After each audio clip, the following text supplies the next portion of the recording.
Hello everyone. So as per my promise कि आज ही मुझे वीडियो अपलोड करनी है, तो मैं आ गई हूँ अपनी रेसिपी के साथ में। जो मैंने लाइव आप लोगों को दिखाया था उसी का ही ये डिटेल पार्ट है। तो ये सोक्ड मूंग है जिसको मैंने पहले से भिगा के रखा हुआ था रात में, और सुबह में इसको अच्छे से और क्लीन करके वॉश करके ग्राइंड कर दिया है। आवाज़ पे मत जाइएगा, तबीयत अभी पूरी तरीके से ठीक नहीं है तो आवाज़ थोड़ी सी अलग है। इसके साथ में मैंने थोड़ी सी अदरक के कुछ मतलब टुकड़े डाल दिए हैं पील करके। आप हरी मिर्च अपनी इच्छा अनुसार ऐड कर सकते हैं, नहीं कर सकते हैं। थोड़ा सा जीरा डाला है मैंने, थोड़ी सी हींग डाली है, काली मिर्च के कुछ दाने, वो भी आपके ऊपर है कि आपको जितना जिस तरीके का भी पसंद हो आप उस तरीके का डाल लीजिए। वैसे ब्लैक पेपर का टेस्ट अच्छा आता है इसमें, तो थोड़ा सा ब्लैक पेपर आप ऐड करिएगा, उसका स्वाद अच्छा आएगा। अगर आप ब्लैक पेपर पाउडर ऐड करना चाहते हैं पेपरकॉर्न की जगह, तो आप बाद में आटे में भी ऐड कर सकते हैं। फिर बहुत ज़्यादा पानी नहीं ऐड करना है, एकदम पतला नहीं बनाना है इसको। थोड़ा पानी ऐड करके कि जितनी रिक्वायरमेंट के अनुसार ये पिस जाए, यानी कि पेस्ट बनाना है, प्योरे नहीं बनाना है। इसको पीस लेना है अच्छे से। फिर अच्छे से ग्राइंड करने के बाद में आपको एक इसको बर्तन में जिसमें आपने आटा लगाना हो उसमें आप निकाल लीजिए। फिर उसके बाद में हम इसमें जो और अदर इंग्रेडिएंट्स मिलाएंगे वो क्या क्या है। देखिए इस तरीके का मैंने एकदम फाइन प्योरे नहीं बनाया है, हल्के से कुछ चंक्स भी दिख रहे हैं, और इस तरीके का ये थिक सा पेस्ट बन गया है इस तरीके। और फिर पहले हम पानी, जब भी हम इसका डो भी लगाएंगे तो पहले पानी नहीं ऐड करेंगे। जितना मॉइस्चर हमारी दाल में है, जितना हमारे मूंग में है, वो पहले मॉइस्चर हम मिक्स करेंगे अपने ड्राई इंग्रेडिएंट्स में। फिर उसके बाद ही हम धीरे धीरे थोड़ा थोड़ा पानी ऐड करके अपने डो को लगाएंगे। तो उसमें सबसे पहले मैंने मिलाया है सूजी। आप तीनों चीज़ों का रेशियो अपने अकॉर्डिंग रख सकते हैं। सूजी एक क्रिस्पीनेस देती है, क्रंचीनेस देती है। हम बेसन ऐड कर रहे हैं, बेसन जो है वो आपको एक अच्छा सा और टेस्ट, जो एक सौंधा सा टेस्ट होता है वो देता है। प्लस आपका एक हेल्दी इंग्रेडिएंट है। तीसरा हो गया गेहूं का आटा। तो आप इन एक जो प्लेन बाइंडिंग या बेस आपको प्रोवाइड करेगा आपके मटरी को, तो आप इन तीनों में से जिसकी भी रेशियो ज़्यादा रखना चाहें। अगर सूजी का रेशियो आप बहुत ज़्यादा रखेंगे तो हार्ड हो जाएगी आपकी मटरी। प्लस बेसन और गेहूं के आटे में बेसन बहुत ज़्यादा करेंगे। मैंने जो रेशियो रखा है वो लगभग, सूजी आपने समझ लीजिए कि 1 कप जो सोक्ड मूंग दाल थी वो थी, और जो 1 से 1.5 कप गेहूं का आटा है, आधा कप बेसन है, और 2 टेबल स्पून सूजी है। ये क्वांटिटी है। बाकी आप अपने हिसाब से थोड़ा बहुत कम ज़्यादा कर सकते हैं। थोड़ी कसूरी मेथी मैंने ऐड की है, थोड़ी सी अजवाइन ऐड की है। हींग मैंने पहले ही ऐड कर दी थी, वरना आप इस स्टेज पे हींग और जो आपका ब्लैक पेपर पाउडर है आप वो ऐड करना चाहें तो आप ऐड कर सकते हैं। और साथ ही में थोड़ा सा काला नमक और थोड़ा सा जो आपका नॉर्मल सॉल्ट होता है खाने वाला, टेस्ट के अकॉर्डिंग आप ऐड कर दीजिए। फिर सारी चीज़ों को ड्राई अच्छे से मिक्स कर लीजिए। फिर मोयन के लिए मैंने घर का बना हुआ देसी घी लिया है, उसको थोड़ा सा आप ल्यूक वार्म कर लीजिए, मेल्ट कर लीजिए, फिर नॉर्मल रूम टेम्परेचर पे आ जाए। लगभग 2 टेबल स्पून तक ही मैंने इसमें घी ऐड किया है, और फिर सबको अच्छे से पहले जितना इंग्रेडिएंट है उसको हाथों से मिक्स कर लिया है, ताकि जो हमारी जो खड़े हुए मूंग को जो हमने पेस्ट बनाया था उसका जितना भी मॉइस्चर है वो जितना आटे में आना है वो आ जाए। फिर मीडियम हार्ड और या मीडियम सॉफ्ट डो आप कह सकते हैं, कि बहुत सॉफ्ट और बहुत हार्ड डो नहीं, द मीडियम हार्ड डो होगा आपका। इसको आप थोड़ा ल्यूक वार्म वाटर लीजिए, उसी की हेल्प से थोड़ा थोड़ा डाल के आप एक अच्छा सा डो प्रिपेयर कर लीजिए। और डो प्रिपेयर करने के बाद में यहाँ पे मैंने थोड़ी स्पीड बढ़ा दी है, क्योंकि डो ही लगा रही हूँ और कुछ ऐसा इसमें स्पेसिफिक नहीं कर रही हूँ, और ना ही कोई नया इंग्रेडिएंट जो मैंने बताया उसके अलावा और कुछ ऐड नहीं किया गया है।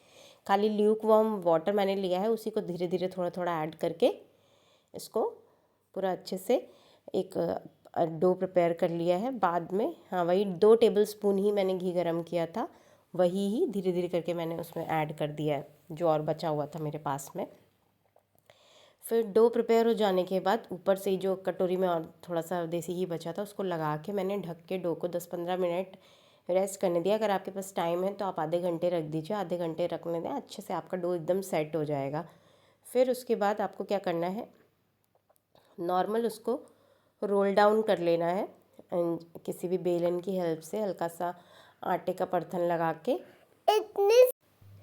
जब जो हल्का सा हमने दरदरा रखा है ना, वो टेक्सचर आपका दाल का या मूंग का जो आप बोलोगे, तो जब वो आपका बाइट लेने में टेस्ट आता है ना, तो थोड़ा सा अच्छा लगता है। इसलिए हल्का हल्का कहीं कहीं बीच बीच में हमने टेक्सचर उसका छोड़ा हुआ है।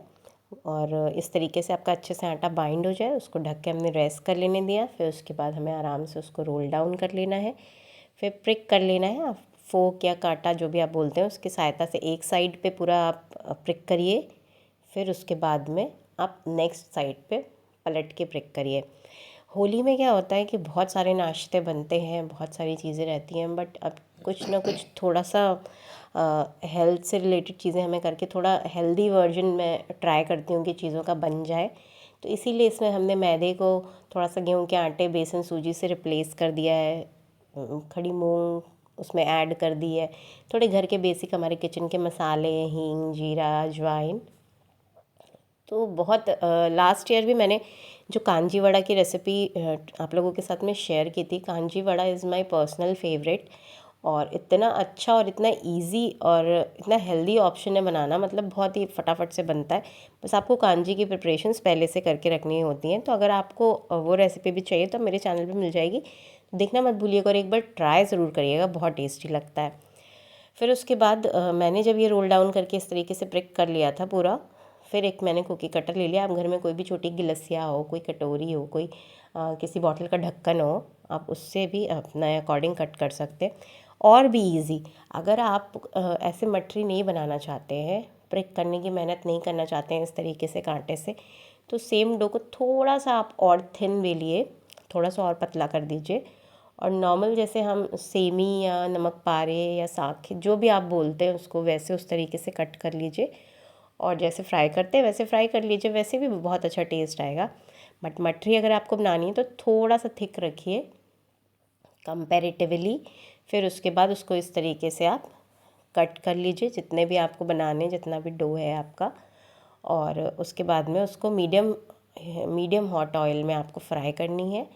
दो तरीके होते हैं इनको फ्राई करनी है। अगर आपको एक बार में फ्राई करना है तो आप धीमी धीमी आंच में एकदम फ्राई करो, अंदर तक सिक जाए। फिर अगर आपको कलर लाना है तो आप लास्ट में फ्लेम को थोड़ा सा हाई कर लो, और आखिरी के 1 से 1.5 मिनट आप उसमें कलर ले आओ और फिर निकाल दो। दूसरा तरीका है कि 2 बार में फ्राई करें, एक बार में हम सारी लाइट फ्राई करके रख लें, फिर दोबारा में हम दोबारा से सबको फिर से फ्राई करें और फिर निकाल के रख लें। तो ये डबल फ्राई वाला भी तरीका होता है मठरी को फ्राई करने का। और इस तरीके से या लो पे एकदम करके फ्राई के अंदर तक, और जब ठंडी होगी आप तुरंत से बना के तुरंत से तोड़ोगे तो कोई भी क्रिस्प अंदर आपको नहीं नज़र आएगा। बट आप उसको ठंडा होने दें, जिस तरीके से हमारा कुकीज़ में भी होता है कि हमको पहले उसको ठंडा होने देना पड़ता है ताकि वो अपना टेक्सचर अच्छे से होल्ड कर ले। उसके बाद आप उसकी फ्लैकीनेस या जो क्रिस्पीनेस है वो आपको दिखेगी। बाकी अगर आपको और भी ज़्यादा क्रिस्पी बनाना है, देखिए हाँ, आपके मैदे और बेसन आटे के कंपैरेटिवली आपको जो क्रिस्पीनेस है ना वो मैदे में हमेशा ज़्यादा रहती है, टेक्सचर ज़्यादा अच्छा मैदे में आता है। बट क्रिस्पीनेस और आपको as a tea time snack और आपका होली स्नैक और रमज़ान स्नैक, जो भी इफ्तार स्नैक, जो भी आप कहना चाहें, जो भी आप बनाना चाहते हैं, तो आप अगर गेहूं के आटे और मतलब मैदे को आप रिप्लेस करेंगे किसी भी थोड़े से मोटे से अनाज से ना, तो उतना टेक्सचर जैसा मैदे में आता है वैसा नहीं आ पाएगा। आप गेहूं के आटे का समोसा बनाओ और मैदे का समोसा बनाओ तो थोड़ा सा टेक्सचर डिफरेंस तो आता ही है, बट टेस्ट में लाजवाब है।